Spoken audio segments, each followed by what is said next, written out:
Hello everyone, welcome back to my YouTube channel myself doctor Sanju Singh. आज के इस video में मैं बात करने वाली हूँ PTSD यानी पोस्ट ट्रॉमेटिक स्ट्रेस डिसऑर्डर के बारे में।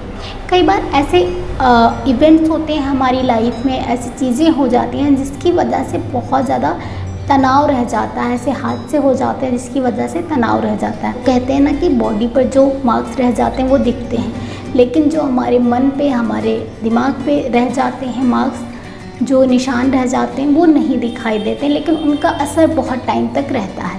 तो आज मैं आप लोगों को PTSD यानी पोस्ट ट्रॉमेटिक डिसऑर्डर के कारणों के बारे में बताऊंगी।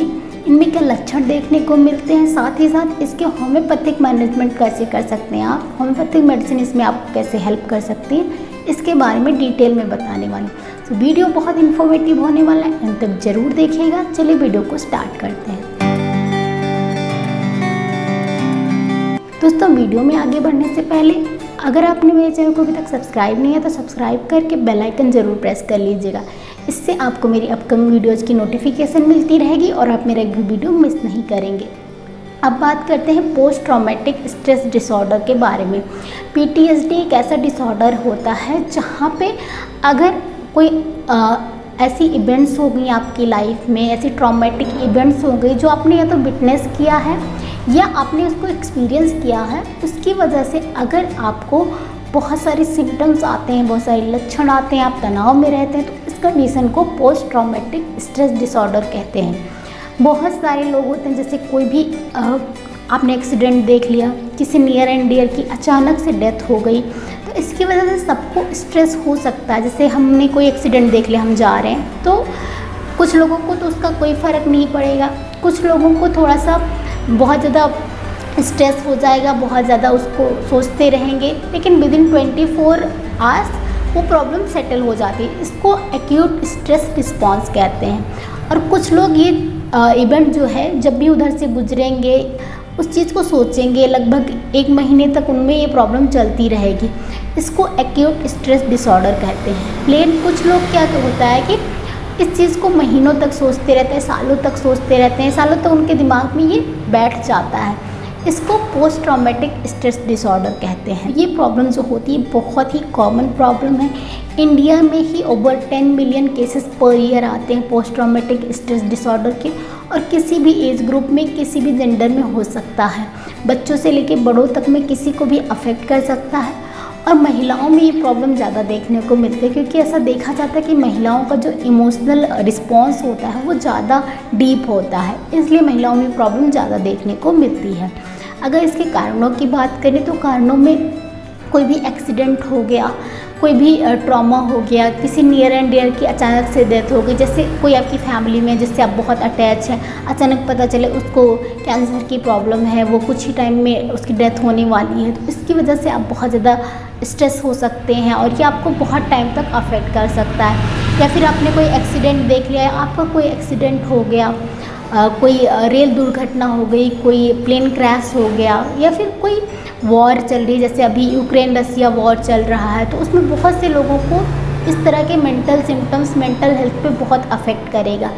ज़्यादातर ये देखा जाता है कि जो वॉर से लौट के आते हैं उनमें प्रॉब्लम ज़्यादा रहती है, या फिर जिन लोगों ने कोई राइड देख लिया, किसी बॉम्ब ब्लास्ट में फंस गए, तो उनमें ये चीज़ें बहुत सालों तक अपना असर छोड़ जाती हैं।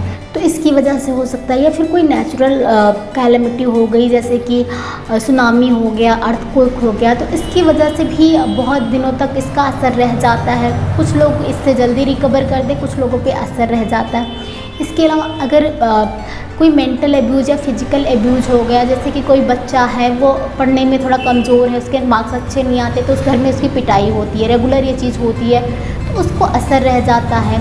या फिर सेक्सुअल कोई एब्यूज़ होता है किसी बच्चे में, तो वो काफ़ी टाइम तक उससे प्रॉब्लम होती रहती है। तो ये सारे कुछ कारण होते हैं। अगर आपने कुछ ट्रॉमेटिक इवेंट है जो विटनेस किया, या फिर आपने उसको झेला है, तो इसकी वजह से आपको पोस्ट ट्रॉमेटिक स्ट्रेस डिसऑर्डर हो सकता है। अगर इसके लक्षणों की बात करें तो इसके लक्षणों को 4 पार्ट्स में डिवाइड किया गया है। Intrusive memory, avoidance, arousal and reactivity, cognitive symptoms of mind and body. तो ये 4 पार्ट में इसके सिम्टम्स को डिवाइड किया गया है। PTSD डायग्नोस करने के लिए आपको हर पार्ट से कोई ना कोई सिम्टम प्रेजेंट होना चाहिए, तभी PTSD डायग्नोस होता है।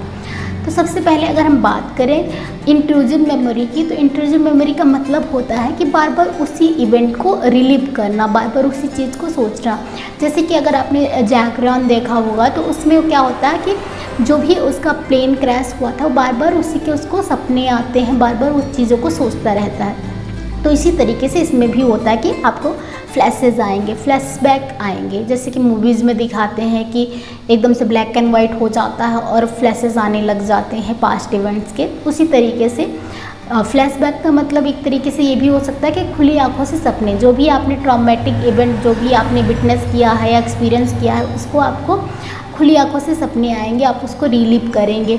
या फिर आपको नाइटमेयर्स आ सकते हैं, जब भी आप सोते हैं तो आपको उसके सपने आ सकते हैं। तो इस तरह की चीज़ें हो सकती हैं। या फिर आप बार बार उस चीज़ को, इवेंट को रिलीव करते रहेंगे। तो इस तरह का आपको इंट्रूसिव मेमोरी में लक्षण देखने को मिलता है। दूसरा जो होता है वो होता है अवॉइडेंस। अगर किसी के साथ ऐसा कुछ भी हुआ है तो वो उस चीज़ को अवॉइड करने का ट्राई करता है। जैसे कि अगर किसी का प्लेन क्रैश में डेथ हो गया, किसी के नियर एंड डियर का हो गया, तो वो प्लेन से ट्रैवल करना अवॉइड करेगा।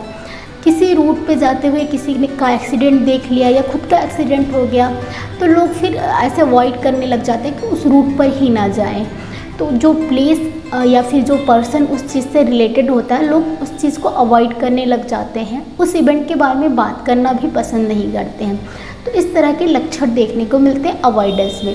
थर्ड है अराउजल एंड रिएक्टिविटी, जिसमें क्या होता है कि बहुत ज़्यादा हाइपर विजिलेंट, हाइपर एक्टिव हो जाता है पेशेंट। बहुत ज़्यादा उसको एंगर इशूज हो जाते हैं, बहुत ज़्यादा गुस्सा करने लगता है, शेम बहुत ज़्यादा होता है, गिल्ट बहुत ज़्यादा रहती है। इस तरह के सारे सिम्टम्स उसके बहुत ज़्यादा बढ़ के आते हैं। इसके अलावा बहुत हाइपर विजिलेंट भी हो जाता है। कुछ भी थोड़ा सा भी होगा, अगर कोई बैठा हुआ है, आपने उसको आवाज़ दी तो उतने में वो चौंक जाता है। कोई बेल बजा दे तो चौंक जाएगा। बार बार सस्पिशियस भी हो जाता है, बार बार उसको लगता है कि कोई मुझे मारने का ट्राई कर रहा है या कुछ ऐसा है। तो इस तरह के सिम्टम्स इसमें देखने को मिलते हैं। फोर्थ जो होता है वो कॉग्निटिव सिम्टम्स होता है माइंड एंड बॉडी का, जिसमें क्या होता है कि जो पास्ट ट्रॉमेटिक इवेंट हुई है उसको अच्छे से मेमोराइज करने में दिक्कत होती है, उसको याद करने में दिक्कत हो जाती है, स्लीप डिस्टर्ब होने लग जाती है, खुद को लेके या फिर दुनिया को लेके बहुत ज़्यादा गुस्सा रहता है, खुद से, दुनिया से, सबसे गुस्सा रहता है, होपलेसनेस बहुत ज़्यादा डेवलप हो जाती है। तो इस तरह के लक्षण इसमें देखने को मिलते हैं। तो ये सारे कुछ पोस्ट ट्रॉमेटिक स्ट्रेस डिसऑर्डर के लक्षण होते हैं जो लॉन्ग टर्म में आपको देखने को मिल सकते हैं। अब अगर इसके मैनेजमेंट की बात की जाए तो मैनेजमेंट के लिए सबसे ज़रूरी होता है कि आप किसी से बात कीजिए, जो भी आपसे करीब है आप उससे ज़रूर बात कीजिए कि आप क्या फील करते हैं। अगर आप बात नहीं करेंगे और इमोशनल पाइलअप होता जाएगा तो आपको इसकी वजह से और भी ज़्यादा दिक्कतें आ सकती हैं। इसके अलावा एक और चीज़ ज़रूरी है कि आप थोड़ा सा मेडिटेशन करें, थोड़ा सा पॉजिटिव चीज़ों पे ध्यान दें। इससे आपको काफ़ी हेल्प मिलेगी अपने इमोशनल आउटबर्स्ट को कंट्रोल करने में। होम्योपैथी इसमें बहुत ही अच्छा असर करती है। होम्योपैथिक मेडिसिन जो होती हैं बिना किसी साइड इफ़ेक्ट के आपको पूरी तरीके से ठीक कर सकती हैं। लेकिन इसके लिए आपको मैं यही सजेस्ट करूँगी कि आप किसी होम्योपैथिक डॉक्टर से मिलकर इसका ट्रीटमेंट लीजिए, क्योंकि कई बार क्या होता है, जैसे मैंने बहुत सारे सिम्टम्स आपको बताए, किसी में कुछ प्रेजेंट होता है, किसी में कुछ प्रेजेंट होता है। तो हम लोग एज अ होम्योपैथ हम क्या करते हैं कि पूरी हिस्ट्री लेते हैं, आपकी पास्ट हिस्ट्री, आपकी प्रेजेंट हिस्ट्री, किस चीज़ से स्टार्ट हुआ आपको, क्या आपको लक्षण अब आ रहे हैं, साथ ही साथ आपके मेंटल सिम्टम्स क्या हैं, मेंटल के साथ साथ क्या फिजिकल सिम्टम्स आ रहे हैं, हर चीज़ के बेस पर हम आपको ट्रीटमेंट देते हैं। तो जब तक आपका पूरा केस हमारे पास नहीं होगा हम आपकी बेस्ट मेडिसिन नहीं चूज कर सकते।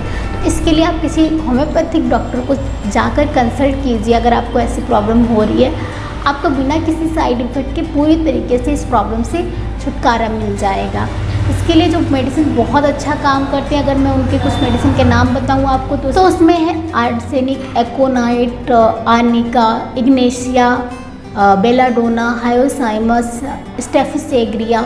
ये सारी मेडिसिन जो है बहुत अच्छा काम करती है। लेकिन ये सारी आपके इन फैक्टर्स पर डिपेंड करेगा कि आपको किस वजह से प्रॉब्लम है, क्या सिम्टम्स आपके आ रहे हैं। तो इसके लिए आप ज़रूर किसी अपने नियरेस्ट होम्योपैथिक डॉक्टर से कंसल्ट करके प्रॉपर केस टेकिंग के बाद ही ट्रीटमेंट लीजिएगा, आपको बहुत अच्छा रिजल्ट देखने को मिलेगा।